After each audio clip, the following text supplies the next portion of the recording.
ልጅ ያለ የራበው የጠማው እኔ እዛ ይጃል አስካካ ምን ይዛች ቢራ አልጠጣም ታለም ገባው ድረስ ምንም ሸኛት ወንድል አቃል 200 ሺህ ብር ለወንድሜ ሰጠው አለችኝ። እንዴ ለምንድነው ሰጠው? የተበደርኩት እኮ ለትዳራችን ነው ለልጆቻችን ነው። ይሄ 200 ሺህ ብር ወንድምሽ ነው ትዳርሽ ምን እሺ ወንድሜ አለች። ስትል በቃ እሺ ብዬ 200 ነው ሰጠዋት። 200 ሺህ ብር ማለት ነው። ባለ ታሪካችን በትዳሩ የገጠመውን ፈተና ህይወቱን ምስቅልቅሎሽ ውስጥ እንደከተተ ነው የሚነግረን። አዎ ከፍቅራችን የተነሳ በብረት ምጣድ ያለ መኖር ማለት ነው። በብረት ድስት ክዳን ቂጣ ይጋገር ነበር አብረን። እቃም ምንም የለንም አዲስ ነው። ሶስተኛው ልጅ የሽንት መታፈን የሚባለው የሽንት ውሃ ጠጥቷል ምናምን ተብሎ ነው። እጁ አይሰራም እግሩ ራሱ አይምሮ ምንም ነገር ማይንቀሳቀስም በቃ ህፃን ልጅ እኔ ነኝ። ከወሰደው ልጅ ይሞትብኛል። ስለዚህ በቃ ምንም ችዬ ልጅ ቀን እናቴ ጋር ነው የሚውለው። እኔ ጋር ምዛውን የምውለው ሌላ ስራ አልሰራም። በሰላም ወጥቼ ስራ መጣቱ ሞታ አንድ ሙስሊም ወድቃ ሞታ አገኘ። ስለ ወንድሟ ከክፍለ ሀገር መጥቶ ነው ያንን ምን ነው የማላውቀው ሰው እኮ ቤቴ ወስጄ ሬሳው መቃብር ሰው ነኝ።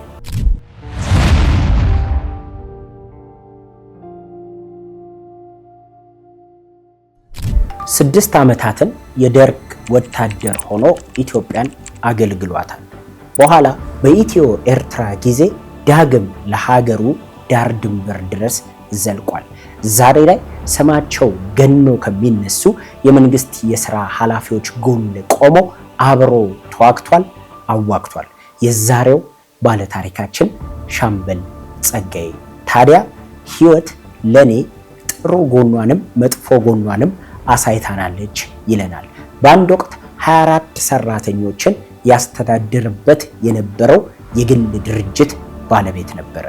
ዛሬ የ10 ዓመት ልጁን ከዊልቸር ላይ ማንሳት ተስኖታል። ከባለ ታሪካችን ጋር ቆይታ አድርገን ህይወቱ ዛሬ ላይ እንዴት እንደሆነ ትላንትስ እንዴት እንደነበረ የህይወት ዳናውን ተከትለን እንፈትሻለን። አብሮነታችሁን ከኛ ጋር አድርጉ። ላይቤክስ ሚዲያ የሚቀርብ ታሪክ ካላችሁ በእነዚህ የስልክ ቁጥሮች ደወል አድርጋችሁ አግኙ። ሚልኪያስ ጌታቸው ነኝ። ጥሩ ጊዜ ይሁንላችሁ።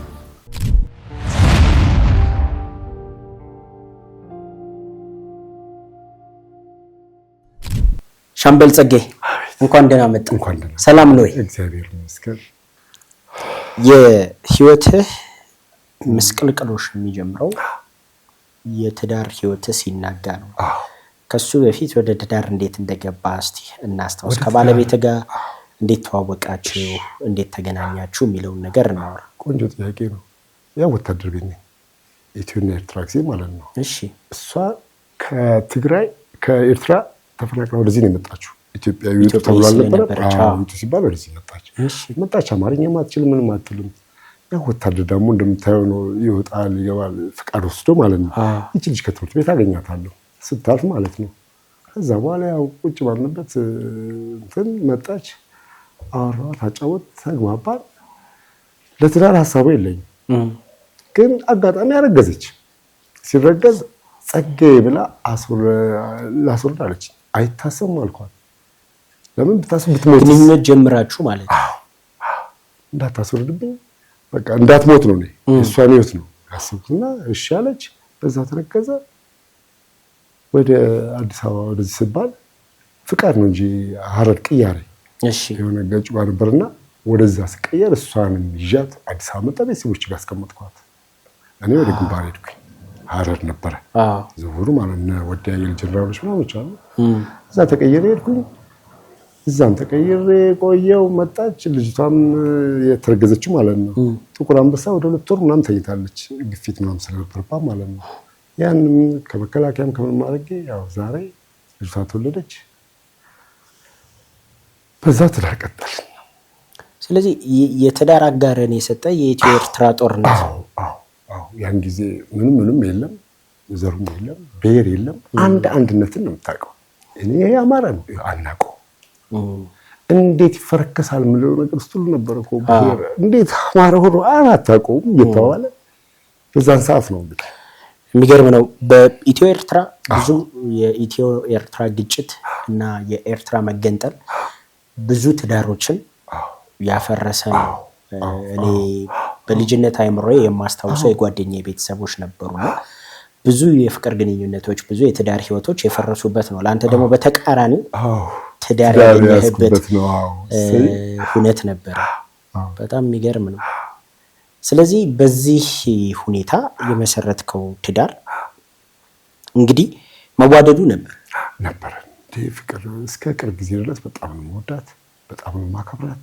ትዳሬን ማንንም በቃ የእሷን ቤተሰቦች ቤተሰቦች ማንም የሚገባ የለም። ትዳሬን በጣም ማከብር ሰው ነኝ። 12 ሰዓት ነው ወደ ቤት የሚገባው። ልጆቼን ማስጠናት ነው፣ ኩክ ማድረግ ወዳለሁ። ዱቄት ምናምን ገዝቶ ልጆቼ ጋር በቃ ማታም ቢሆን ማለት ነው።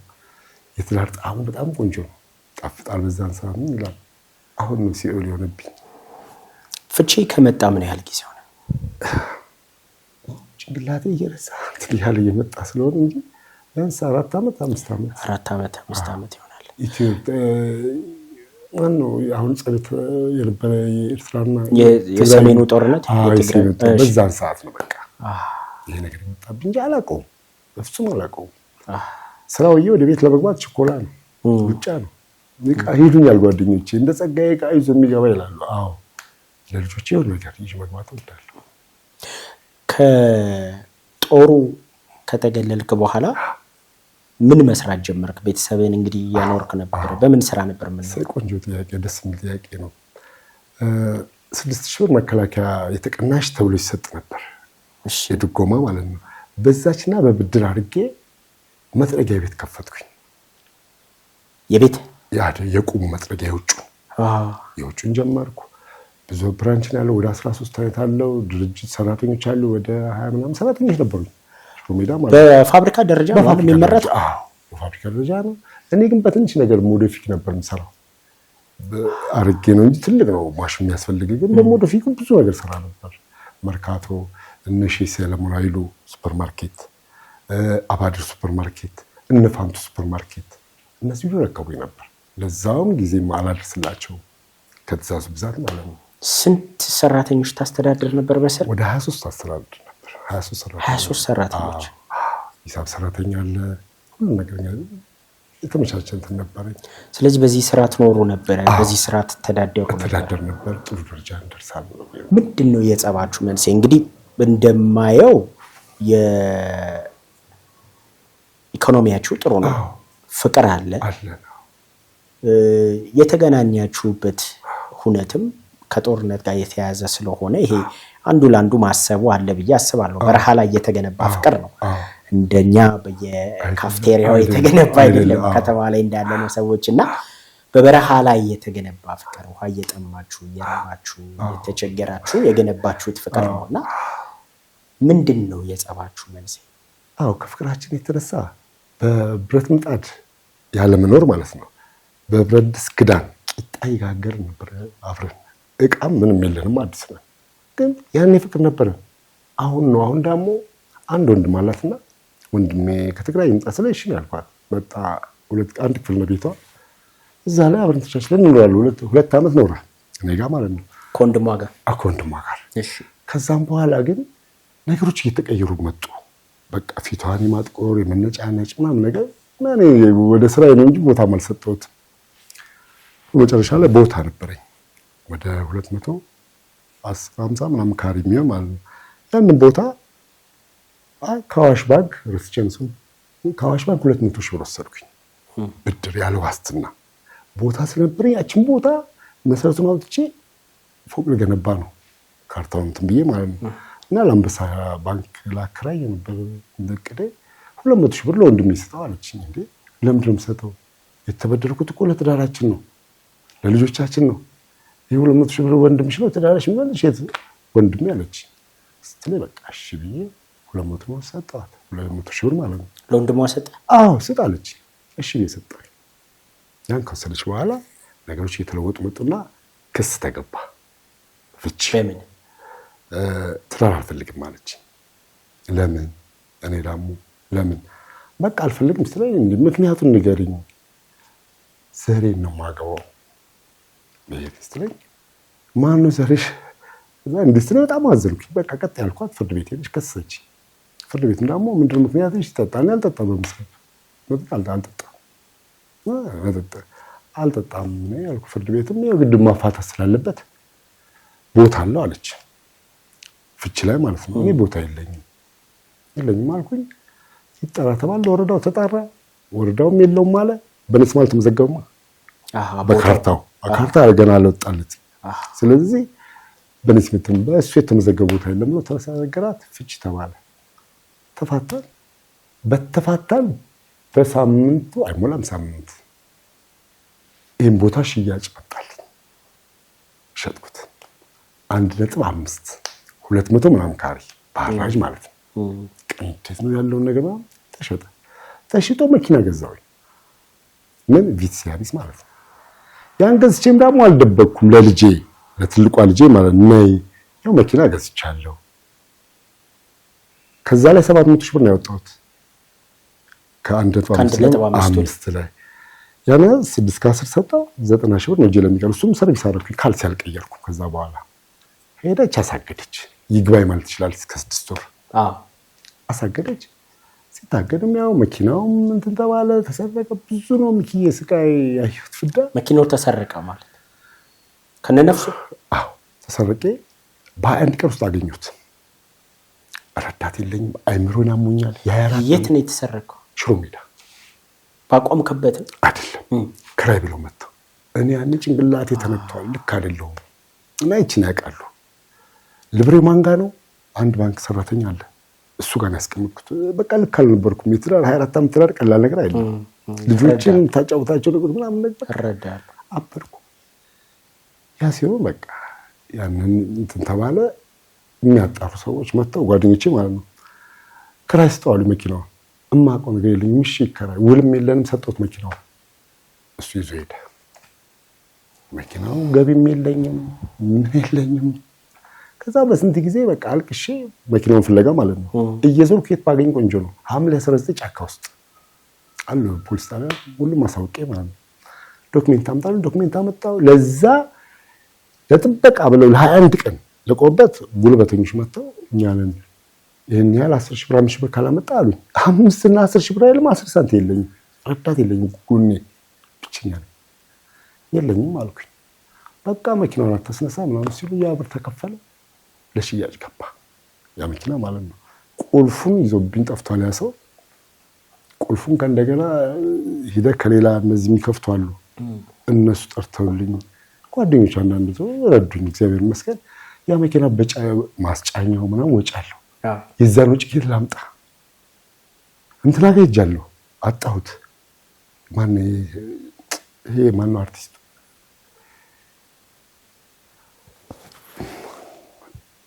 ኧረ እወደዋለሁ። እሱ አርቲስት ማን ነው?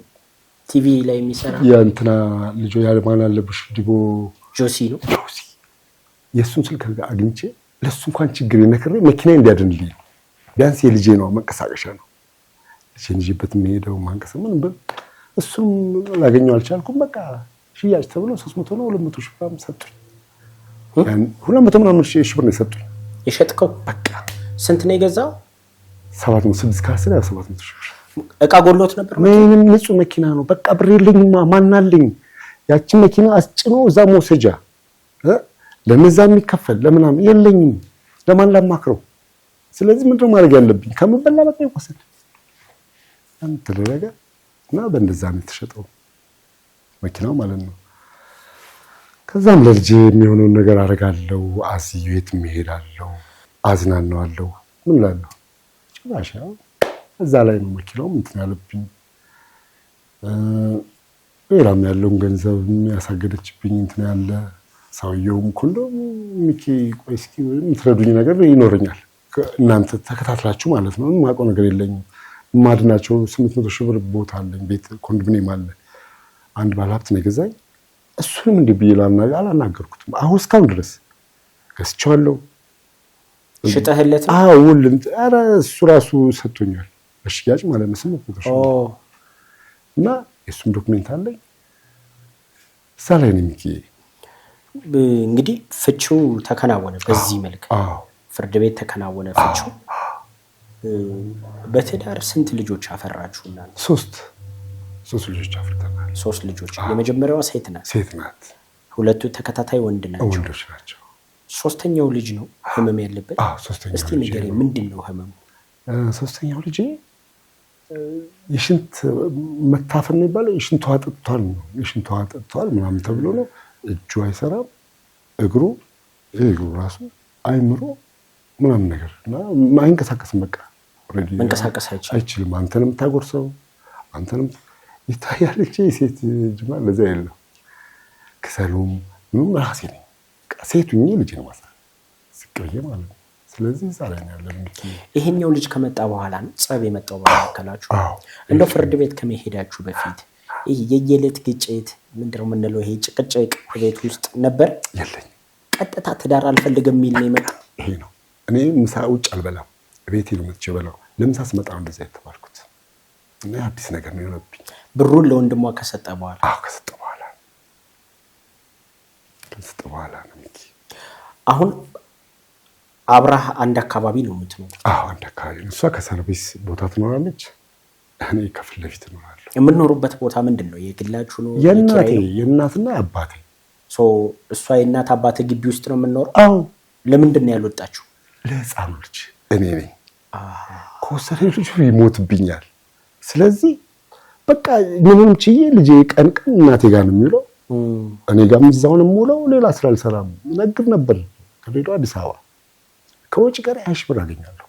ክርስቶስን ነው የምልህ። ከወጪ ጋር አንድ በሚሞሪ ቢዝነስን አውቀዋለሁ፣ ግን ጭንቅላት ያውል አልቻልኩም።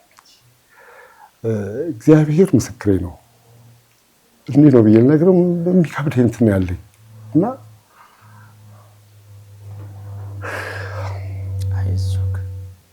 ሰው ልጅ ሲፈጠር እኔ ጨካኝ ይሆናል ድሮ ይባላል እና ዘመኑ እንደዚህ ነው። 8ኛው ይመጣል።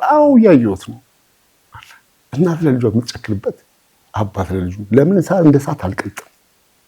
በቃ ከልጄ ጭምራል ክፋቢሮ ጥሩጥ ለልጆች አንዳንድ ነገር የሚያውቁ ሰዎች ይረዱኛል። እዛው አካባቢ ያሉ ቅድም ስልክ እንደውም እነሱ ይረዱኛል። ከዛ በተረፈ ትሰራለች እንትላለች። አንዲት ብር ለልጁ በማስረጃ ማሳያለሁ። አንዲት ብር ለልጁ ምን አይጨካኝ እንደሆነ አላውቅም። ልጄ ዳቦ እያለ እንዴት ነው የሚያስችለኝ? በሰላም በእኛ ዘመን ማለት ነው በሰላም ወጥቼ ስራ መጥዋቱ ሞታው አንድ ሙስሊም ወድቃ ሞታ አገኘ ስለ ወንድሟ ከክፍለ ሀገር አምጥቶ ነው ያንን ምን ሆንክ ብዬ የማላውቀውን ሰው እኮ ቤቴ ወስጄ ሬሳው መቃብር ሰው ነኝ። ሙስሊም ከክርስቲያን አይደለም ለራስ ልጅ ይሄ የገጠመክ? የገጠመኝ ወስጄ ነው ያስከበርኩት። ይሄን ያለ ልብኩ ሰው ለልጄ ዳሙ ሆነ አይቀር ለራሴ ዞሮ መጣብኝ። አዝናለሁ፣ ሩሩ ነኝ፣ እንደዚህ ጭካኔ የለብኝም። ያን ያለም እና ከባድ ነው አልችልም። አሁን ግን እየባሰብኝ እንደውም ለአንተ እነግርሃለሁ። አንተ ጋር የምደውለው ሌላም እኮ አሁን ሰይፉ ጋር ምናምን ይባላል። ማንም ጋር አልሄድኩም። ለመሄዱም ጊዜው ልጄ ነኝ። አንተ ጋር አሁን ፕሮግራም ለመምጣት እግዚአብሔር ምስክሬ ነው። እንዴት እንደመጣሁ እና ፈጣሪ ነው የምናውቀው። ለእናቴ ጠብቂልኝ ግዴ ለመጣለሁ ብያት ማለት የ90 ዓመት ናት እናቴ ማለት ታያቸዋለሁ። ሀዘኑን ታየዋለህ፣ ውስጤን ታየዋለህ። ዳይፐራቶ ምን ያህል ልብሱ እንደሚበላሽ ባየኸው። አንዳንድ የፍሬሽ ኮርነር ባለቤት ይሆን አቶ ክንፈ እነሱ ይረዱኛል። አስቤዛ አለኝ በሳምንት 40 ችግርን ስለተረዱ ፍሬሽ ኮርነር ይባረኩልኝ። ዘራቸው 40 በየሳምንቱ አቶ ክንፈ በጣም ምስኪን ሰው ሙሉ አስቤዛ ሙሉ አስቤዛ 40 በየመጣ ስለምፈራ ሂጅ አልወስድም። ምን ሂደህ የፈለግከውን ውሰድ ነው ያሉኝ። አላደረጉም ግን መጥቶ ወስዳለሁ ያልወሰደም። ስለዚህ ሂደህ ደውለው ከሳምንት አንዱን ቀን ምረጥ ነው ያሉኝ። 40 ቀን ስላቸው እሺ ሂደህ 40 ከብሩት ጋር አስቤዛዎች ብለው እነሱ ተፈቀዱልኝ። እግዚአብሔር ይስጣቸው። ይባረክልኝ። አላውቅም የሚሳቸው ውለታ አላውቀውም። እና በዛ ነው ያሉት። ሌላ እንትን የለኝም። አንዳንድ ሰዎች ደግሞ ባለሀብቶች አሉ ጎረቤት ያሉ ማለት ነው። እነሱ አንዳንዴ የሆነ ነገር ይረዱኛል። ዱቄትም ዳይፐር ምናምን ነገር በዛ ነው ያሉት። ሌላ ምንም ጥበብ የለኝም። በእግዚአብሔር ጥበብ ነው ያለው። አሁን ከእናተ ቤት ባለቤት ፍቺ ከተፈጸመ በኋላ ያልወጣችው ልጅህን እንዳትወስድብኝ ነው። ፍርድ ቤቱ ልጁ እንዲያድግ የወሰነው እናቱ ጋር ነው እና 2000 ብር ሰዓት አለኝ ተቆራጭ። ስራ ቢኖረኝ እረዳለሁ። ስራ ስለሌለኝ እኔ ከነሱ ቤት ወጥቼ እናቴ ቤት መግባት እነሱ እዛ እንዲቀመጥ እንዳትወጣብኝ ልጅን ይዛብኝ እንዳትሄድ ነው። ልጁ ደግሞ ከወጣ ይሞታል። የፍቺው ዓላማ ዘሬ ስላልሆን ካላገባህም ነው። በጨዋ ቋንቋ አንድ ነው። ሁለት ወደ ትግራይ ለመሄድ ነው ለመመለስ ነው። እና ያቺ 200 ሺህ ወደዛ ተልኳል ወንድሙ ማለት ነው። ታዲያ አንተ ቤት ለምን እንደምንኖረው በቃ ለልጅ ብቻ ኖ እሷ ወጣ መሄድ ለምን አልፈለገች? መንገድ ተዘጋ በዛን ሰዓት። ብሩ ከተላከ በኋላ መንገድ ተዘጋ። ከዛም በኋላ ከየት ይምጣ? አሁን እዛ ቤት እያሰራሽ ነው ወደ መቀሌ ማለት ነው። እዚህ ነው መስዋዕላ ሚኪ በተጨባጭ ነገር አሳያለሁ። ችግር የለውም። ይሄን ያህል ነው የደረሰብኝ። ከባድ ነው። ስለዚህ እስካሁን አልወጣችም። የማትወጣበት ምክንያት አላት። ምን? አንድ ከወጣች ለልጁ ማለት ነው ከወጣች ክራይ ልትገባ ነው ወጪ። ሁለተኛ ደግሞ ልጁን ልትወስደው ነው እዛ ማለት ነው። ልጁን ከወሰደች አትችለውም፣ ያደክማል በጣም አይደለም። እሷ ማንም አይችለውም። ያው እኔ ወታደርም ስለነበርኩ ይሉኛል አንዳንድ ሰዎች ጠንካራ ነው ጎበዝ ነው የሚሉኝ። አዎ ማንሳት ማስቀመጡ አውቁ የሚያበሳጭ ነው ይመስል ህመሙ ነው። በቃ ፖፖ ባባዬ ካካ ይለኝና ሳነሳው ተወኝ ይላል ወይ እዛ ከወሰድኩ በኋላ መልሰኝ እና ያ ነው ያን ስለማትችለው ለዛ ብላ ነው ያልወጣችሁ ማለት ነው። ሻምበል እንግዲህ እንደነገርከኝ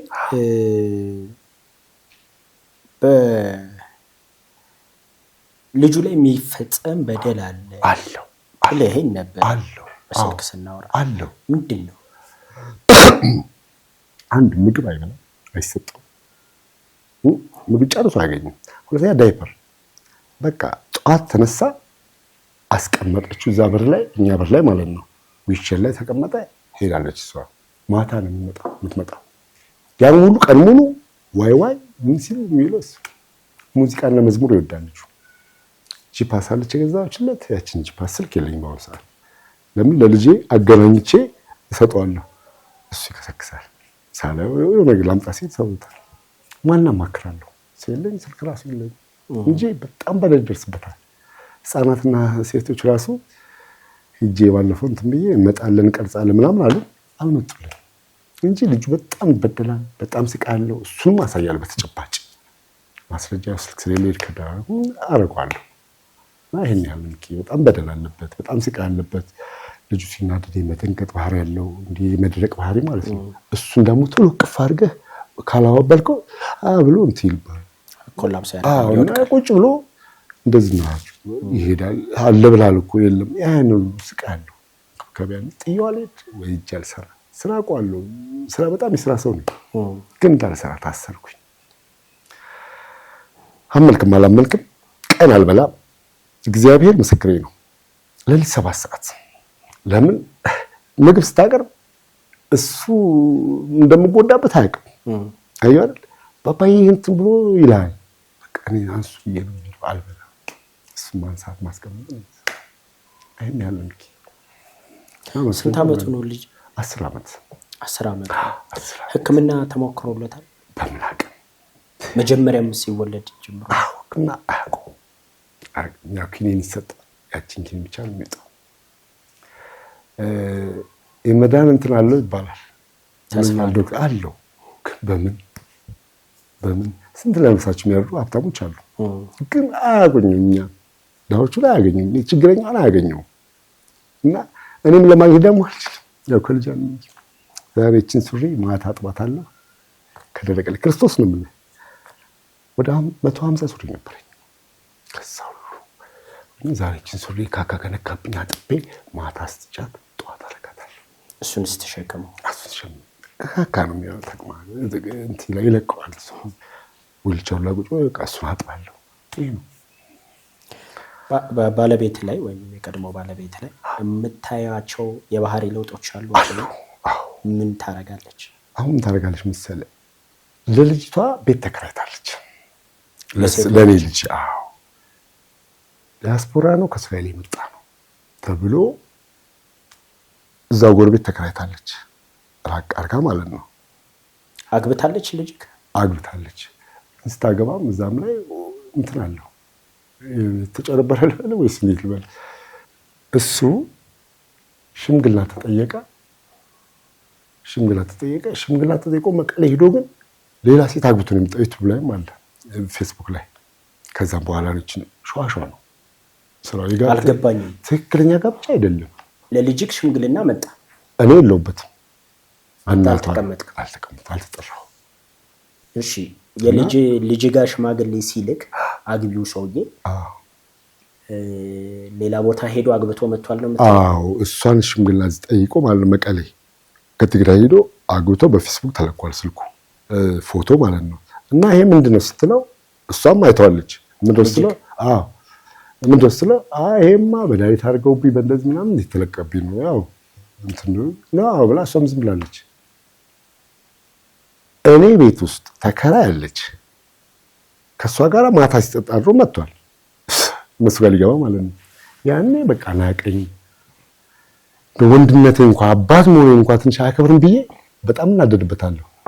በቃ ያስኩና መታወት ያንቀ ማለት ነው። ማታ ከሴት ጋር ሲገባ ስላየሁት ከዛ በልጣም ያባርራሉ። በዛን ሰዓት ባባረርኩ ሰዓት ማለት ነው ሄደ። እቺኛው በቀል ጀመረች። የኔዋ ልጅ እናትየዋ ናት ታስለምዳት። ከካናዳ ሌላ ሰው ሌላ ወንድ ማለት ነው አምጥቶ ከሷ ጋር ተደረገ። ተረገዘ። የእንትኑ መጣ። የምንድነው ስሙ የእስራኤሉ መለሰ ነው የሚባለው እኮ። እና እሱ መጣ። ያንተ ልጅ ነው ተብሎ ነው በአሁኑ ሰዓት እንግዲህ ልትወልድ ያንተ ልጅ ነው ተብሎ አምኗል። እስራኤሉ ላይ ከእስራኤል ሀገር የመጣው ሰውዬ ላይ ነው የተላከከው። ፀጉር ቤት የድርጅት የገዛላትን አሻሽለዋለች። በካናዳው ድርጅቱ በልጁ ነው የገዛላትን ቀይራ እንትን ብላ ካናዳው ማለት ነው። እና ቤቱ ሊመጡ ነበር አውቃለሁ። ሚስጥሩ እባካችሁ ፈሪሃ እግዚአብሔር ነው እያልኩኝ ነው። ዝም በል ባባ ነው ያለችኝ። እሱ እንደ ስራ ላይ ሰራታለሁ አለች። ያው ከሌላ ረገዛች ከአንተ ነው ተብሎ አሁን ከእስራኤል ሊመጣ እየተጠበቀ ነው። እሷም ልትወልድ ነው። እና ከመናደዴ የተነሳ ከመበሳጨቴ የተነሳ ከሚያደርጉት ሰይጣናዊ ስራ እኔ ልጄ ላይ አናቱ ላይ ማትወርጂ ከሆነ ሰውየው ሲመጣ እነግረዋለሁ ብያታለሁ። እነግረዋለሁ በተሰበሰበት አባቱ ምናምን ባሉበት ይሄ ነው የሚደበቃል እላለሁ። ከልጄ ማትወርጂ ከሆነ ብያለሁ። እንደውም አንተ ጋር ደወልኩ ጊዜ ማለት ነው ይሄን ነው በቃ። ለምን ተናብጄ ህይወቷ እንዳይበላሽ እንዳይቆጭ በኋላ ማለት ነው ምንስ ማድረግ አለብኝ የሚለውን ነገር አንተ ጋር ፈልጌ ደውዬ እንደውም እንዲህ ያልኩ ለዛ እና በጣም መጥፎ ስራ ነው። ሰይጣናዊ ስራ ነው የምትሰራው። በቃ እናትዬ ራሷ ሰው እኮ የሆነ ሰው አያስበውም። እንዴት ነው ነገ አልሞትም እንዴ? ሁሉ ነገር እኮ ያልፋል። ትናንትና የነበሩ ጀግኖች ዛሬ የሉም። ትተው ነው የምንሄደው። ግን ስትሰይ ጥሩ ነገር ትስተካከላለች እንጂ ግፍ ተንኮል አይደረግም። እና ይሄን ያህል አሁን ለልጄ የማበላው አጥቼ ክርስቶስን ቀን በጉድጓዳ ሳህን ቅቅል ተይዞ ይኬዳል። ቅቅል እዛኛው ቤት ማለት ነው። ልጁ እኮ እዚህ ጋር እኮ አቮካዶ እያለኝ አጥቼ እኮ ከጎረቤት በእንጨት አንዲት ፓፓያ እንትን አውርጄ እኮ እሷ ጁስ አድርጌ የምሰጠው ሰው ነኝ። እማበላው መጣጥቼ ማለት ነው።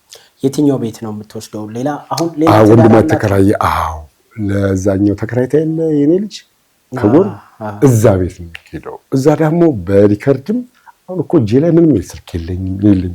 በደንብ አሳያለሁ የሚደረጉ ማታ ጨለማ ላይ ምን እንደሚሰሩ ያዩዋቸው። ግን ሳስበው ሴጣን ሊከቱኝ ይመስለኛል። ለምን እሱን አይለም ማንም እንትን አይለኝም። ገብቶሃል? ግን ያው ዝቅ ብለህ ለልጆች ብለህ ለመኖር ምናምን እንጂ ማን መምታት እችላለሁ ማድረግም እችላለሁ። ግን ስራስ ደግሞ ልጄስ ይሄ መምተኛ ልጄ ማን ያነሳዋል? የከሞትኩለት ማንም ዞር ብሎ እንደማያው እንደሚገሉትም አውቃለሁ። የኔ ልጅ እኮ ተምሮ 12 ሰዓት ቤት ነው። 12 ሰዓት ቤት ነው የኔ ልጅ ሚኪ ማለት ነው። ሁለተኛው ልጅ ዛሬ ግን አባት ስለሌለ ወንድ የሌለበት ቤት ተብሎ ከሴትም ጀግና አለች እኮ ከሴትም ከአባት በላይ ጀግና አለች። ግን እሷ ትምህርቱን አቁሟል። የኔ ልጅ 17 ዓመቱ ትምህርቱን አቁሟል። ዛሬ የሚውልበትን አላውቀውም። በቃ ልክ ነው። 4 ሰዓት 5 ሰዓት ይገባል። ብር አምጪ ይላታል። ይሄ ልጅ እንዳይጮህ ዝም በል በለው። የኔ ልጅ ህመምተኛው ማለት ዝም በል ተብሎ አቅማ ገና እድሜው ነው ሚኪ ማለት ነው። ቢያውቅ ወንድሙ ነው። ወንድሙን አያስፈራራም። ዛሬ በሳንቲም ተለሎ ዝም በል እያለ ማስፈራራት የለባት። ይህ ሁሉ የሚደረግ ነው። ነገ ለልጇ ምን እንዳስቀመጠች አታውቀውም። ምናልባት እንግዲህ ያንተን ሀሳብ እየሰማን ነው፣ እያዳመጥን ነው። አሁን ወደ ኔጋ ስትመጣ ምን እንድናረግ ነው የመጣኸው? እኔ የመጣሁት አንድ እውነትን ህዝቡ እንዲያውቅልኝ እውነትን።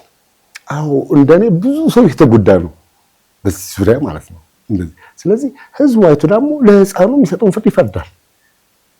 ማስረጃም አቀርባለሁ። ልጄ ሄዳንልኝ። አዎ ምንም ማበላ የለኝ ማለት ማሳከም። ስለዚህ ህዝብ ደግሞ የኢትዮጵያ ህዝብ ደግሞ ረጂ ነው። ይርዱኝና ሚኪ ልጄ ይታንልኝ፣ እውነታውም ይውጣ። እስከመቼ ተደብቆ ይኖራል? በቃ እውነቱን ይሄ ነው። ይሄን ተስተካከይ ሚኪ። ታረቂ ብትላት አታረቅም። ሌላ ህይወት ስላላት ሰው እኮ ለልጁ መስዋዕትነት ይከፍላል። አንተ መታረቅ ትፈልጋለህ? በልጄ ዙሪያ ታረቅስኝ ባለቤትህ? አዎ ለልጄ ነው። አይ ልጄን አውጣውና ልጄ እንዳለ ነው ኦልሬዲ። አሁንም ተስማምታችሁ እኮ እዛ ቤት ቀን አንተ አሁንም ይዘው ትላለህ፣ ማታ እሷ ጋር ይሆናል። ሶ ይሄ እንዳለ ሆኖ አንተ ግን ልጅ ባይኖር ወይም ልጅህን ካይምሮ አስወጥተህ ከእሷ ጋር ታርቀ በፍቅር የመቀጠል ሀሳብ አለ? ይከብደኛል እንጃ በጣም ነው። ለምን ብዙ ነገሮች አይቻለሁ። ብዙ እንጃ አልችልም። የትኛው እውነት እንዲወጣ ነው የምትፈልገው? ወይም አንተ አሁን ምን የሚለው እውነት እንዲወጣ ነው የምትፈልገው? እሷ የካደችክ ነገር አለ ወይ? አዎ ብላኛለች። አንድ ልጄን ሙሴን ሚኪን ገብታለች ሲሆን ይሄን በጣም በድለኛለች በልጄ። አሁንም ሰታኝ ለልጄ በቃ አይፈልገውም እንካ አሳድገው እንድትል ትፈልጋለህ? በቃ ወርቅ አድርጌ አሳድገዋለሁ ባለኝ አቅም። አሁንም ካሁኑ አይብስብኝም። ልጄን ብትሰጥህ ከቤት ታስወጣታል? አዎ የምታደርገው ነገሮች አሉ፣ አስቀያሚ ነገሮች። ሚኪ እንደምትረዳኝ እያወኩኝ እኮ ካወቅኩ ማለት ነው አንተ ዝቅ ብዬ ኖር ነው ያለብኝ። አንተን አክብሬ ነው ይገባኝ። አንተ ስላረክልኝ አንተ ልጎዳ መሄድ የለብኝም እና ብትኖር እንትን ችግር የለብኝም። ግን ትጎዳ መጥፎ ነገሮች ነው። ሊገሉኝ ሁሉ መጥተዋል። ሚኪ ብዙ ነገር አለው። ሊገሉኝ ማለት የእሷ ወንድሞች አንድ ማፊያ ወንድም የተባለው ማለት ነው። እነሱ እዛ ቦታ ላይ ሌሊት መኪናም እንደገዛ እንዳልኩ ብቻዬን ነው የምኖረው። እዛ ግቢ ውስጥ እዛ የተሸጠው ግቢ ማለት ነው እርሻ ነው። እዛ ነው ሌሊት 8 ሰዓት መጥተው ዘበኛ አግተው አስረው የታልጸጋይስ ሽጉጥና ገጀራ ይዘው ፊታቸውን ቀለም ተቀብተው ቱታ ልብስ እና ብዙ ሞክረዋል። እኔ ደግሞ እግዚአብሔር አትሙሽ ያለት ነፍስ ከምሽቱ በ4 ሰዓት መኪናን ጠርቼ ፔንሲዮን ኮተቤ እዛ ወስጄ እዛ ነው ያደርኩት። ከዛ በዛ ወጣሁ። ጥበቃው ነገረኝ በሌላ ጊዜ ማለት ነው። አረጋይ ጸጋዬ እንዲህ ሊጎሎት መጥቶ ነው ታስሬ ያለኝ። በቃ እዛው ቀረ እና ሊገሉኝ ሞክረዋል። አሁን ካገኙ ወደ ኋላ እንደማይሉኝ እርግጠኛ ነኝ። ከሴራቸው ማለት ከተንኮላቸው ከባድ ነው። ሚኪ አልቻልኩትም። በጣም እንጃ በህይወቴ የሚገጥሞኝም አያውቅም። ለሰውም ደግሞ ሰምቼም አላውቅም። ከባድ እናት ለልጇ ሩሩም ትሆንበት ማቆይ ነው።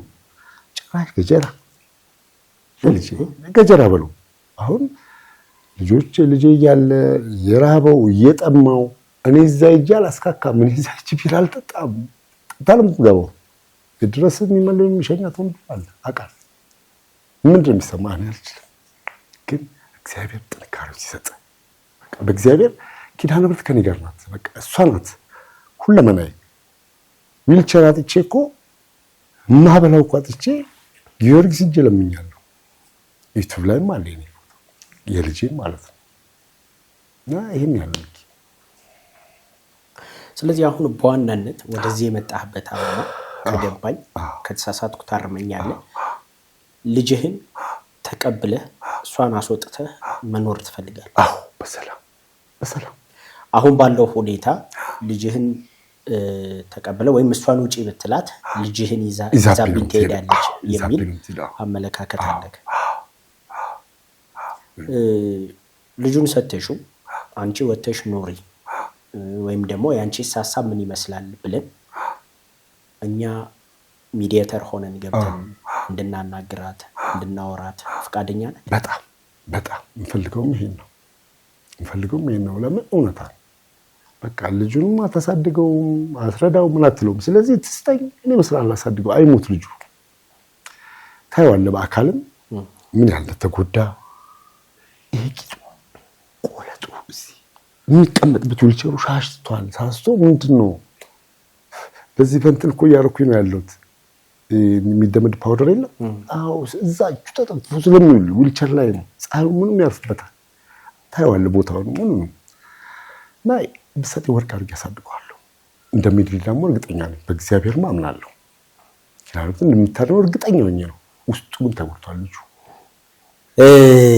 ትንሽ ወደ ኋላ መለስ ስላርገባ ሻምበል ጸጌ ስል እንግዲህ የውትድርና ማዕረግ ነው አይደል? ወታደር ነበርክ? ነበርኩ። በደርግ ሰዓት የደርግ ወታደር ነበርኩ።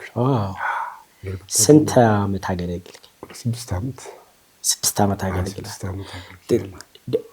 በደርግ ዘመነ መንግስት ውትድርና በሁለት መልኩ ይገባ ነበር። አንድም በፈቃደኝነት አንድም ደግሞ በግዴታ። በፈቃደኝነት። ያንተ በፈቃደኝነት ነው። እንዴት እንግዲህ አንዳንዴ እኔ እንደዚህ በሰውኛ ማንመርጣቸው ለምሳሌ ወታደሮችን እናከብራለን እንጂ ኢትዮጵያ ውስጥ ወታደርነትን ብዙ ጊዜ አንመርጥም። ምክንያቱም ህይወትን መስዋዕት የሚጠይቅ የሥራ ዘርፍ ነው። እንዴት መረጥከው አንተ? እንዴት ፈቃደኛ ሆነ ልትሄድ? በዛን ሰዓት የሀገር ስሜት አለ።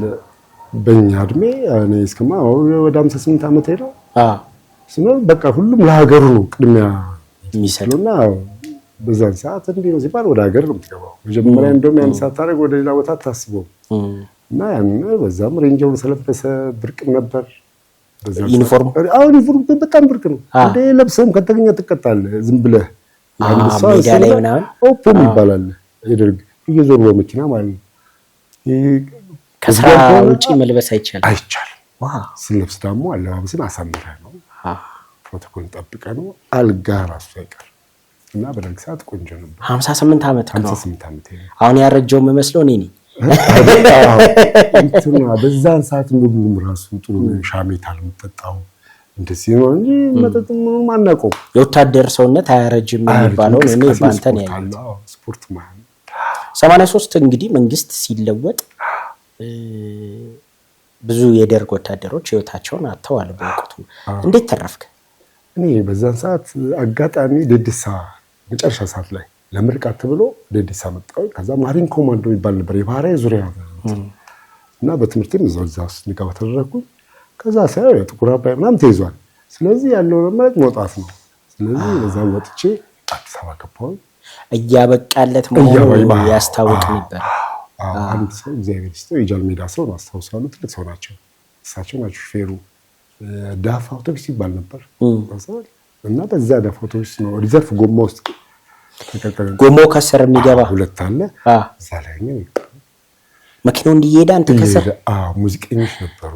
የሙዚቀኞች ወይን ቤቶች ሙዚቀኞች ማለት ለቅስቀሳ በመጡበት ሰዓት ነው እንደዛ። ብዙ ጓደኞቼም አልቀዋል። ኢህአዴግ ጊዜ ወታደር ሆነ እንዲሁ አገርህን አገልግላል አይደል? ኢትዮ ኤርትራ ጦርነት ላይ የዛም ሰዓት እንደውም ዶክተር ጠቅላይ ሚኒስትር አብይ ማለት ነው እሳቸው ጋር ሙሉ እዛ መጥቶ ነበሩ። ያን ጊዜ የቁርጥ ቀን ልጅ ይባል ነበር እና እሳቸው ይመጡ ነበር፣ አብረውን ነበሩ በወቅቱ ማለት። አሁን ያው ስልጣን ያራርቃል እና አባዱላ ገመዳ ጻድቃን ራሱ በደንብ ያገኛል በዛ ወቅት ማለት ነው። ትልልቅ የመንግስት የሥራ ኃላፊዎች ጋር አብረህ መስራት እድል ነበር። ምናልባት ሎጂካል ጥያቄ ነው ሻምበል።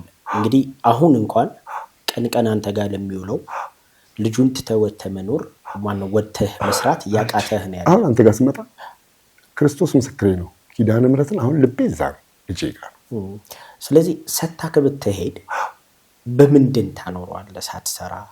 ምክንያቱም ልጁ ጠባቂ ይፈልጋል። ልክ ነህ። አንድ ሰራተኛ እቀጥራለሁ፣ 2 እሰራለሁ። አንድ ቢያጅ እኮ ድሬዳዋ ድረስ ይመጣ 20 ሺህ ብር አገኛለሁ። ገባኝ። አሁን ለምን እሱን አታረግም? አሁን እጄ ላይም ሳንቲም የለኝም። 2 ሰራተኛ አልቀጠርኩም። በምን እንደምቀጥረው? ሁለተኛ እናቴ ሰታክ ስትሄድ ከየት ታመጣዋለህ ሳንቲሙን? ሳንቲም ቢያንስ ደርሶ መልስ ማለት ድሬዳዋ ደርሼ ካፒታሉ ካለኝ አንዴ ደርስ ብዬ እመጣለሁ። ገብቶኛል። እየጠየቅኩ ያለሁት የኔ ጥያቄ እሷ ሰታክ ብትሄድ በቃ ይኸው ልጅህን እንካ እኔ ከቤት እወጣልሃለሁ ብላ ተስማምታ አሁን በምታመጣው ሀሳብ ተስማምታ ብትወጣ አሁን የምትለውን ስራ በምን ሳንቲም ትጀምረዋለህ? ማለት አሁን ነገ ያንን ብታረግ ዛሬና ነገ አንተ አንድ ቦታ ላይ ነው። ገብቶሃል እያልኩ ያለሁት? ተረድተኸኛል አይደል? ዛሬና ነገ ለአንተ አንድ ነው። አሁን ዛሬ የለህም መነሻ ሳንቲም፣ ነገም የለህም። ስለዚህ ነገ ይሄንን ነገር ብታረግ እቺ ሴትዮ አንተ በምንድን ነው የምትነሳው? ምክንያቱም አሁን ላልካቸው ነገሮች ሰራተኛ ለመቅጠር እንደው ሰራተኛውን ወር መጨረሻ ላይ ስለሚከፈል ሰርቼ አምጥቼ ከፍሏለሁ ትላለህ። የሆነ መነሻ ነገር ግን ይፈልጋል። ያንን ምን አደርጋለሁ? ቢያንስ የቤት ኪራይ አለ የነማሰር ማለት ነው። እሱን እንኳን ቢያንስ ወደዚህ አድርጌ ሸፍኜ ማለት ነው 1 ወር አድርጌ መመላለስ እችላለሁ። ስለዚህ እሱን ለምን ዛሬ አትጀምርም ነው የኔ ጥያቄ። ይሄ ህይወት ባለበት ልጁ ይደነግጣል። ከዊልቸር ላይ በጠዋሳ ማሳያለሁ እዚህ ጋር ወድቆ ምናምን እንትን ብሎ እረዳሃለሁ። ግን አሁን ነገም ትጠው የምትሄደው እኮ ገብቷል ሻምበል ሰው ጋር ዛሬም ሰው አስቀምጠ እንዳልከው በጀት ማንቀሳቀሳለበት ዊልቸር አለው ልጄ ዊልቸር አለው። በዊልቸር ድሬዳዋ ደርሶ መልስ ነው፣ ሌላ ነገር የለውም። ሚሞሪዎች ነው የምነግደው፣ ሚሞሪ ማለት ነው። ሄድኩኝ ነፃ ነው ደግሞ የአውሮፕላን ትኬት ለሱ ነፃ ትኬት አሉ ለሙሴ ማለት ነው የደርሶ መልስ እንትን ማለት ነው። በዛ ሂጄ ማመላለስ እችላለሁ። ልጄም ይነቃልኛል እኮ አይወጣም እኮ ከቤት። አሁን ቤት እዛች ቁጭ ብሎ ነው የመኪና ጩኸት ምናምን ደና እየተፈታታል እየነቃ ነበር። በዛ ነው ለውጥ አግኝበታል በመውጣቱ። ስለዚህ ይዤው መንቀሳቀስ እችላለሁ። ልጄ አይከብደኝም። ስለዚህ የሷ መልስ እንዳለ ሆኖ እኛም ስናናገራት የምትሰጠው መልስ እንዳለ ሆኖ አንተ ግን ሰርተህ ራስህን ለመለወጥ ሰርተህ ልጄን ለማኖር የሚያስችል አቅም አለክ። አቅም ማለት ምን ማለት ነው? ሙሉ ሰውነት አለ፣ ጉልበት አለ።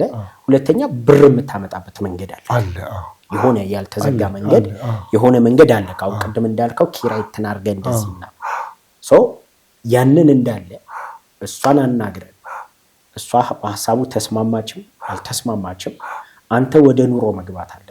ገብቷል? ሁልጊዜ ልጄን ጠፋት ምንስ ትበላለህ? እንግዲህ እናትህ 90 ዓመት ናቸው አይደል? ስለዚህ አይሰሩ። ሁልጊዜ ጎረቤት ያሉ ሰዎች እያገዙክ አትኖርም። ይሄ አሁን እየኖርክ ያለው ኑሮ እንኳን 4 ዓመት ሆኖ አይደል? 4 ዓመት በሰው እጅ መኖር የሆኑ ሰዎችን እየጠየቅ መኖር ምን ያህል እየቀነሰ እንደሆነ ትረዳዋለህ ብዬ አስባለሁ። የዛሬ 4 ዓመት ሰዎች የሚሰጡ ብርና ዛሬ ሰዎች የሚሰጡ ብር እየቀነሱ ይመጣሉ። ሰዎች ለምን መሰላቸትም ይመጣል። ሰውም ደግሞ የራሱ ብዙ ስትረስም ጭንቀትም አለበት። ስለዚህ አንተ ቃል እንድትገባልኝ የምፈልገው ዛሬ በህዝብ ፊት አንተ ነገ ጀምሮ ስራ የምትጀምርበትን መንገድ መጀመር አለብህ። ገብቶሃል አይደለ? ነገ ጀምሮ እሷ በምትላት ጉዳይ ልትስማማም ላትስማማም ትችላለች። እኛ ስንሄድ የምትሰጠንን መልስ አናቅ እንደውልላታለን፣ እናናግራታለን። ፈቃደኛ ከሆነችልም በአካል ጭምር አግኝተን እናናግራታለን። ይሄንን እኔ ቃል እገባለሁ። እሷ ያንን ስታረግ ልጁን አሁን ምን መሰለህ ያንን ልጅ ላንተ ትቶ መሄድ ለሷ ቀላል ሊሆን ይችላል። ተረድተኛ በቃ ህመምተኛ ልጅ ነው። ከዛ ልጅ ጋር መሆን ብዙ ስቃይ ነው ያለው። እንደሱ አይነት ልጆች የሚያሳድጉ እናቶች ይረዱኛል ብዬ አስባለሁ። ስቃዩ ነው የሚበዛው። በስቃይ ውስጥ የምታገኘው ሳቲስፋክሽን እና ደስታ አለ እንጂ ስቃዩ ነው የሚበዛው። ስለዚህ እንደ ሰውኛ ደግሞ ስቃይ አንፈልግም። አሁን አረገች ብለህ ያነሳሃቸው ሀሳቦች አሉ። እሱን እንጠይቃታለን። የእሷን ሀሳብ እንሰማለን። ለምን ሁልጊዜ ማንንም ሰው ሳናገር እኔ የዛኛውን ወገን ሀሳብ ሳዳምጥ አንተን ደግሞ ከሳሽ ሆነ አንተ ጋር ደግሞ እንደዚህ ጥፋቶች አሉ የሚባል ነገር ልሰማ እችላለሁ። ስለዚህ ዛሬ ማንም ላይ አልፈርድም፣ አንተም አልፈርድም፣ ለሷም ላይ አልፈርድባትም እና እኛ ይሄንን ነገር እንሄዳለን። ላለው ይጨመርለታል፣ ላመሰገነ ይጨመርለታል ነው የሚባለው። አንተ በምስጋና ያለህ ላይ እንዲጨመር ባለህ መጀመር አለ። የመጽሐፍ ቅዱሱ የዘይቱ ታሪክ ነው የሚያወጣው። የሆነ ዘይት አለክ፣ ተረድተኛል። የሆነ ዘይት አለክ። ያንን ዘይት እንዳስቀመጥከው እግዚአብሔር እንደሰጠህ አስቀምጠኸው መጠበቅ ነው ወይስ አባክነኸው መጠበቅ ነው? ወይንስ ዘይቱን አባስተኸው መጠበቅ ነው? ዘይቱን አባስተህ መጠበቅ ነው። እሱ ያንተ ምርጫ ነው። ስለዚህ አሁን የሆነ ዘይት እንዳለክ ነግረኸኛል። የሆነ የምታመጣው ዘይት አለ፣ የምትጀምርበት የምትመነጭቅበት የሆነ ነገር አለ። እሱን አንስተህ አባስተህ ነገ ጠዋት ወደ ትልልቅ ቢዝነሶች ስራ የለመድክነ ወታደር ነው፣ ጠንካራ ነህ፣ ይሄና ምን አለው። ስለዚህ አንተ ዛሬ ቃል እንድትገባልኝ የምፈልገው ያለህን ነገር ተጠቅመ እሱን አንስተህ እንድትጀምር። የኢትዮጵያ ሕዝብ ሊያግዝ ይችላል፣ ሊያግዝ ይችላል። እኔ ከቪዲዮ መሰራት በኋላ ስላለው ተአምር እኔ አላውቅም። ልክ ነው። እኔ ማውቀው አንተን እዚህ ስቱዲዮ ድረስ እስከምጠራበት ያለውን ነገር፣ ከዚህኛው በኋላ ያለው ተአምር የኔ አይደለም። እግዚአብሔር ምን እንደሚፈጥር በዚህ ቪዲዮ ላይ ያረው ምን እንደሚሰራ እኔ ምንም ማውቀው ጉዳይ የለም። ለሕክምና የሚሆን ለልጅ ጉዳይ የሚሆን ምናምን የሆነ ነገር ይገኛል ወይ አይገኝም ወይ አላውቅም። ግን ልጅ አሁን ባለበት ሁኔታ ለማኖር የሚያስችልና አንተም ኑሮ ለመቀጠል የሚያስችል ነገር ስላለ አንተ ኢሚዲየትሊ ከነገ ጀምሮ ለመሰለ አለዚያ ቁጭ እንዳልክ ይሄንን ነው የምታስበው። ይሄን ባሰብክ ቁጥር አይምሮ በሽተኛ ይሆንክ ነው የምትለው። ያ እንዲሆን ደግሞ ልክ ነው። ለሱ አይደለም የመጣው፣ ለሱ አይደለም የደወልኩት፣ ለውጥ ፈልገን ይደወልክ። ስለዚህ እኔ አድቫይዝ ማረግሽ፣ እኔ መመክር እንደ ወንድም ባለህ ነገር ተነስ፣ ለዛ ሬዲ ሁን። እኛ ነገም ከነጎደም የዛሬ ሳምንት ምንም ያለውን ለውጥ እናያለን። ገብቶሃል አይደለም? በህይወትክ ውስጥ የሚኖረው ለውጥ እንመለከታለን። ስለዚህ ለውጥህን ማየት ፈልጋለሁ። ለውጥህን ለህዝብም ማሳየት ፈልጋለሁ። ስለዚህ ለዛ አይምሮህን አዘጋጅ። ከአይምሮ ዝግጅት ነው የሚጀምረው። አሁን ብድግ ብለህ ሄደ የቤት ኪራዩን ገንዘብ አንስተ የሆነ ነገር አድርግ እያልኩ አይደለም። አይምሮህን ግን አንሳ። አሁን ስጠይቅህ እኮ እያሰብክ መለስክልኝ። ብር ከየት ታመጣለህ? እንዲህ አይነት መንገድ አለ። ይሄን ጉዳይ ዛሬ እኔ ስጠይቅ አሰብከው እንጂ አልመጣልኝ። ያ ኪራይማ አለ እኮ ያው ከዛሬም በፊት የነበረ ኪራይ ቤት ታቻችላለሁ የሚለው። ስለዚህ ያ ነው ያለው። ያንን ትንላለህ። በዚህ በኩል አንተ ቃል ገባልኝ፣ እኔ ደግሞ እሷን አናግሬ መፍትሄ ለማምጣት በህይወታችሁ ውስጥ አንዳንድ ጊዜ እኔ የማምንበት ነገር አለ። ተስማምቶ መኖር ካልተቻለ በሰላም መለያየት ደግሞ ሌላኛው አማራጭ፣ ሌላኛው መንገድ ነው። ስለዚህ ሰላማዊ ልዩነት መኖር አለበት። በተለይ የፍቅር ግንኙነቶች ላይ ሁልጊዜ ማወራው ነገር ሰዎች ሲገናኙ ተፈላልገው ነው የተገናኙ።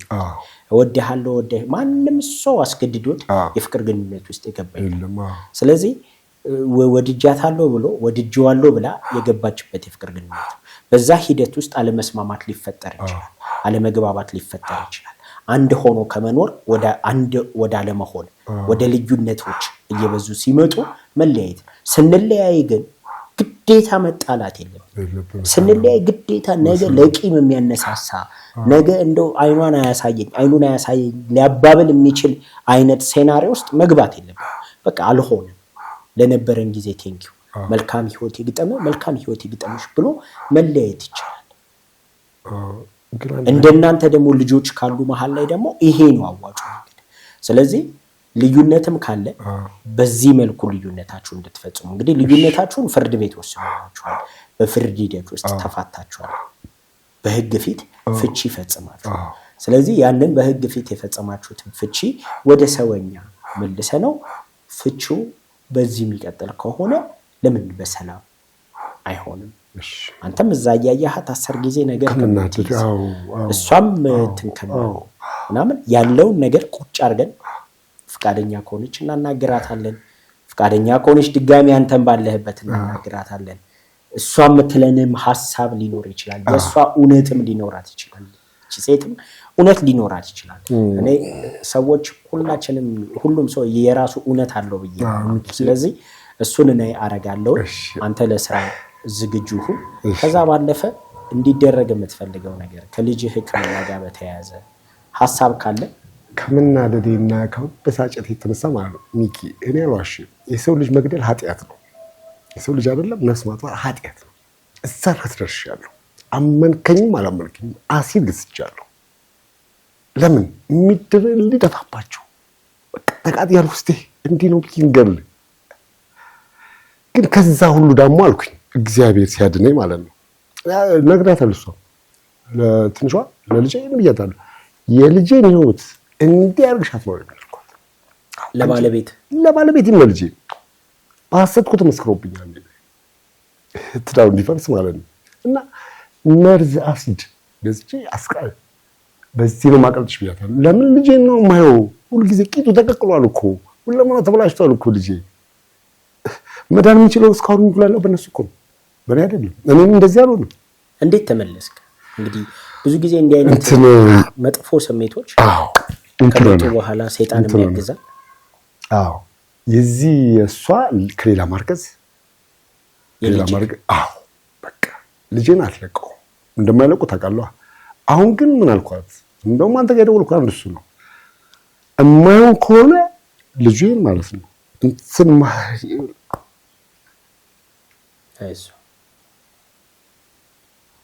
የሱ እርግዝና ማለት ነው ከሌላ ማርገዟ እኔ ልጄን ልቀቂው እምቢ ካልሽ ለሰውየው ነግረዋለሁ።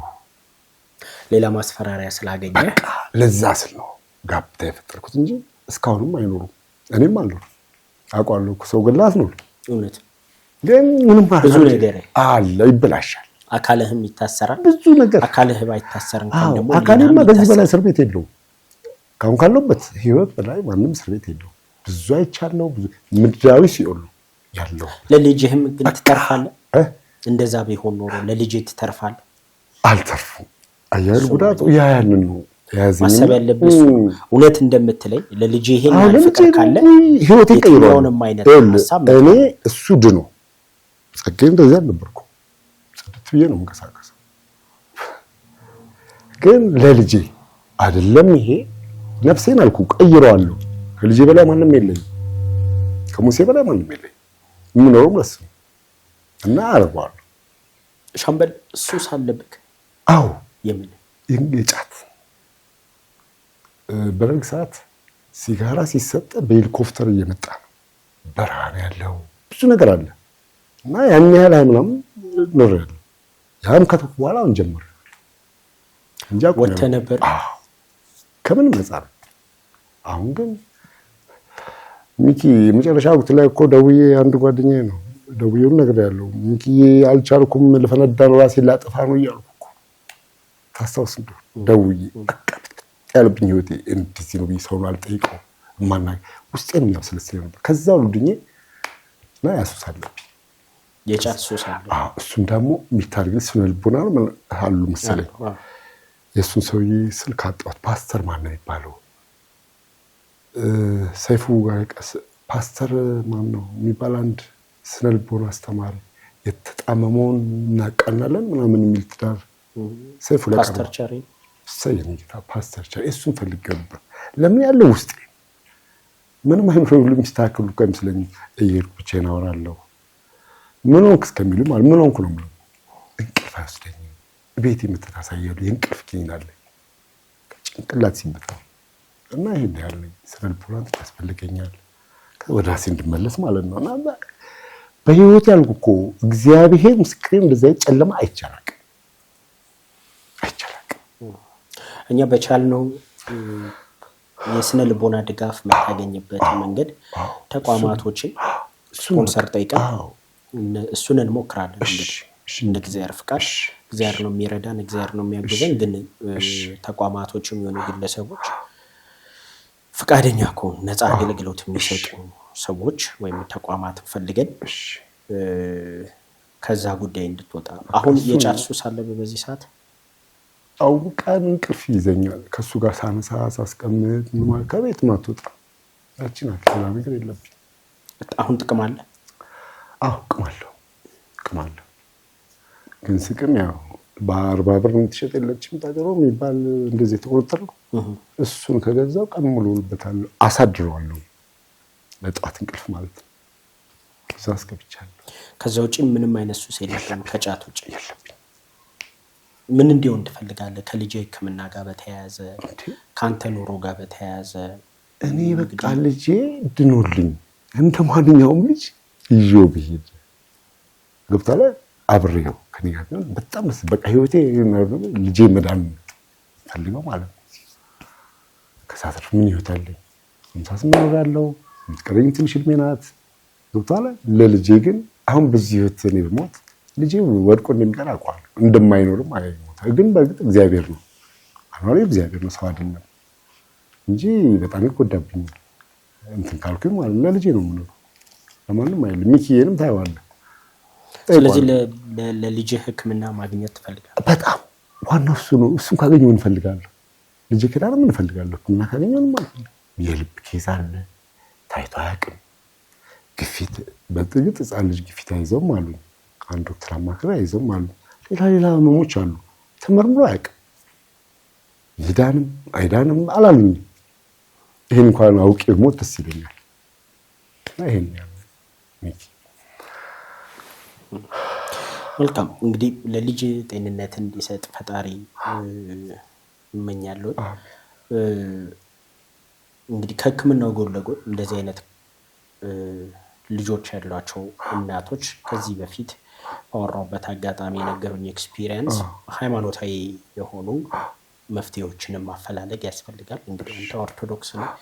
ስለዚህ ጸበሉንም ቤተክርስቲያንም ምንም እየወሰድከው ሃይማኖታዊ የሆነውን መንገድ ተከትለ ደግሞ በዛም መፍትሄ ማግኘት ይፈልጋል። ከዚህ ጋር በተያያዘ እንግዲህ የነገርከኝ ምልክቶች የህክምና ባለሙያ አይደለሁም፣ ግን የዳውን ሲንድሮም የአእምሮ እድገት ውስንነት እነዚህ ነገሮች አይቻለሁኝ ወይም ጠርጥሬያለሁ። እንደሱ አይነት ነገር እንደሱ አይነት ጉዳይ ጋር የሚሰሩ ተቋማቶች ካሉ የህክምና ባለሙያዎች ካሉ እንዲያገኙንና ልጁን እንድናሳየኛም ጥሪ እናቀርባለን። ከዛ ባለፈ ከስራ ጋር በተገናኘ ስራ ለአንተ መስጠት የሚፈልጉ ሰዎች እና አብረን መስራት እንፈልጋለን ወይም እንግዲህ ሹፍርና ድረስ ስራ ሙያ አለክ። ስለዚህ ከዛ ጋር በተያያዘ ስራ ማግኘት የሚፈልጉ ሰዎች አግኝተው ሊያግዙ የሚፈልጉ ሰዎች ካለ ስልክ ቁጥርን ንገረኝ። እሺ 09 24 33 04 61 በዚህ ስልክ ቁጥር ቢደውሉ ያገኙ። የእናቴ ስልክ ነው። ስልክ የለኝም በእናቴ ነው የሚገኘው እና በዚህ ስልክ ይገኛሉ። ማንኛውም ስራ እሰራለሁ። ልጄን ለማዳን ማለት ነው ነገር የለኝም እሰራለሁ። መልካም ሻምበል ጸጋይ ስለመጣ በጣም ነው የማመሰግነው። ፈጣሪ ካንተ ጋር ይሁን። አሜን። ብዙ ጊዜ እኔ ባለኝ የስራ ልምድ ወይም የስራ ህይወት ውስጥ እናቶች ከልጆቻቸው ጋር ሲቸገሩ አባት ጥሎ ሲሄድ ብዙ ጊዜ ተመልክተናል። ዛሬ ደግሞ ተቃራኒውን እንድናይ የአባትነትን ፈተና እንድንማር ካንተ ህይወት አድርገሃናልና ይሄም አለ እንድንል ስላደረክን በጣም አመሰግናለሁ። እኔ በልጄማ እንትን የለኝም ድርድር የለኝም። አይደለም ልጄን አልኩ ህፃናት የኔ ቢጤ ወድቆ ባይ ልጇን ሳልስም አልሄድም። ፍርካልኝ ፈጥቼ ነው የምሄደው ለሞራል አይደለም ልጄ ግን እግዚአብሔር ሰጠኝ ጸጋ ነው። የነገን ህይወትማ አላውቀው እግዚአብሔር ማለት ነው። ስለዚህ ድኖ ሊዳሙ ትልቅ ደረጃ ይደርሳል። ህይወትን ቀይር ብትለኝ ቀይራለሁ አልኩ ልጄ ቀይራለሁ ድርድር የለውም። እና እግዚአብሔር ጤናውን ሰጥቶ እናንተም ተባረኩልኝ። ጠርታችሁ እንደዚህ ስላደረጋችሁልኝ ጤና እድሜ ይስጥልኝ። ሀሳባችሁ ትልቅ ደረጃ ይደርስልኝ። ዘራችሁ ይለምልምልኝ። ሀሳባችሁ ድርጅታችሁ ትልቅ ይሆንልኝ። አሜን። እና ተባረኩልኝ። እኔ ማንም ረዳት ምንም የለኝ። የእግዚአብሔር ኪዳን ባሪያ ነኝ። እና ሚኪ አንተ አንዞልኛል። ኑሩልኝ፣ ልጄንም አድኑልኝ። ከስራም ከገባሁ ደስ ይለኛል። እንደገና እንደተፈጠርኩ ነው የምቆጥረው። እንደተፈጠርኩ ነው የምቆጥረው። እና 2018 ምንድነው ምኞት ሲባል እኔ ምንም ቆንጆ ነው ሰይፉ ፋንታሁን ሰውን ሲያድን ሲረዳ ሰማለሁ። እኔ የመጀመሪያ እቅዴ ደግሞ 2018 ሰይፉን ባገኘውና ልጄን ቢያድንልኝ ምኞቴ ነው። 2018 ግን እግዚአብሔር ደግሞ ሚካኤል ምኮልኛ አላውቀው ጤና እድሜ ይስጥ ኑርልኝ። ይሄን ያለ ደግሞ እግዚአብሔር ጨምሮበት አይዞን ሻምበል። እርግጥ አንተን ማገዝ ግዴታ ነው። ለሀገር የዘመቱ ወታደር ሆነው ያገለገሉ ሀገሪቷን ማገዝ መደገፍ፣ በወደቁ ሰዓት አለን ማለት ለምን ድንበር ስጠብቁ ነው እኛ በሰላም እዚህ ከተማ ውስጥ የምንኖረውና የአንድ ዜጋን ግዴታ አለብን። ስለዚህ ብዙ ሰዎች ግዴታቸውንም ይወጣሉ ብዬ አስባለሁ። ፈጣሪ ካንተ ጋር ይሁን። ለዛሬ ስለመጣ እጅግ በጣም አመሰግናለሁ። አንድ ነገር ምኪ ብያለሁ፣ ለልጅ አይደለም ለፋታ ብያለሁ። ከኔ ባሰ ደግሞ የተጨነቁ ሰዎች አሉ። ምን አትለኝ? በኩላሊት ህመም ብዙ ያየሁት ነገር አለ። አሁንም ለልጅ አይደለም አልኩ እኮ ለስጋ ለማላውቀው ሰው ለተቸገረ አሁንም ኩላሊቴን አንዱ ለመስጠት ወደ ኋላ አለ። ወደ ከኔ ባሰ ነው ችግሩ። የኔስ ልጄ ነው አይደል? ያ ደግሞ የባሰ ነው። ስለዚህ ያለምንም ወጪ ያለምንም እንትን ኩላሊቴን ወጥቼ አንዱን ሰጣለሁ ለተቸገረ። ለምን አቶ ነገ ልሙት ዛሬ ልሙት ግብግብ ላይ ነው ከአይምሮ ጋር።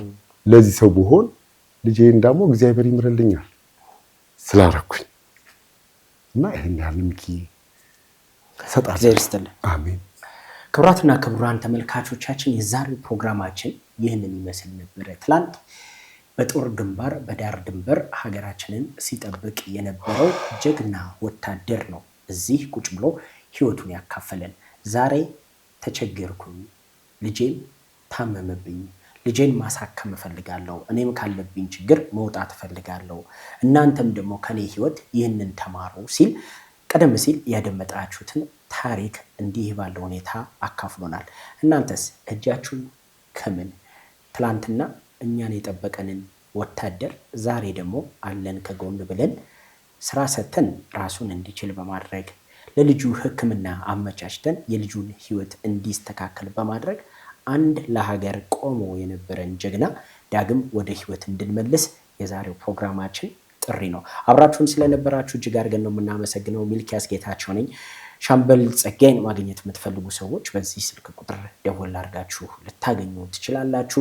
ከዛ ተረፈ ሊነገር የሚችል ታሪክ አለን፣ ለሚዲያ የሚሆን ታሪክ አለን፣ ሚኬል እናወራ እንፈልጋለን ካላችሁ እነዚህ የስልክ ቁጥሮች ከዝግጅት ክፍል ባልደረቦቻችን ጋር ያገናኟቸዋል።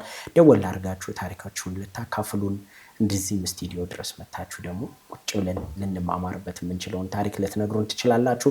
አይቤክስ ሚዲያን ሰብስክራይብ በማድረግ ቤተሰብ ይሁኑ። አብሮነታችሁ ከኛ ጋር ስለነበር እጅግ አድርገን ነው የምናመሰግነው። በያላችሁበት የዓለም ጫፍ ሰላማችሁ ይብዛ።